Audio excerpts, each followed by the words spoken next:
How's it hanging, YouTube? Peter here, welcome back to the channel, and today we are talking Thunderbolts. Now, before we get into that, please do hit like and subscribe and all that jazz.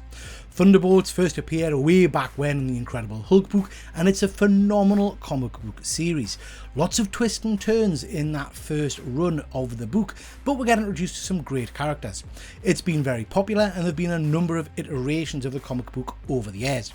Now, a couple of years back, it was announced that was going to be a Thunderbolts movie, which was pretty exciting, and it was going to use the MCU's stable of villains.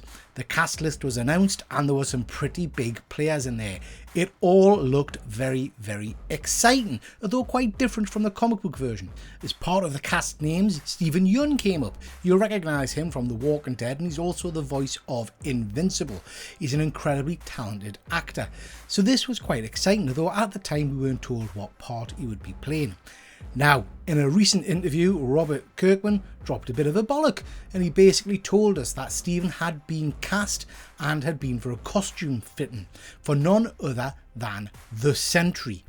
The SENTRY is an incredible character from the Marvel universe who's basically their version of Superman. He's got the power of 1,000,000 exploding suns and all kinds of stuff. It's fair to say the character is very complicated. He's got a bit of a convoluted backstory, including split personalities, the Void, and all kind of weird shenanigans. Now, Marvel never officially announced this casting, but today we've been told that Steven is no longer attached to the property, which is very disappointing. It's being quoted that it's because of scheduling conflicts, and this is probably in part due to the fact that the strikes delayed the release of this movie. The movie is supposed to be Marvel's version of the Suicide Squad, with a group of villains being assembled by the government to take down some kind of bad guy, and that's where the SENTRY fitted in. He, I think, was going to be the main protagonist of this movie. So, with Steven's departure, does that mean the SENTRY is no longer going to feature? It's going to be interesting to see what they decide to do with this movie, which is due to start filming shortly. From my take, I don't know that this is too much of a worry. Steven felt like an odd casting choice for me. The SENTRY was supposed to be a massive buff guy, and I just didn't see him in the role. Although he has got the acting smarts for it, so I'm disappointed we won't see his version of the character.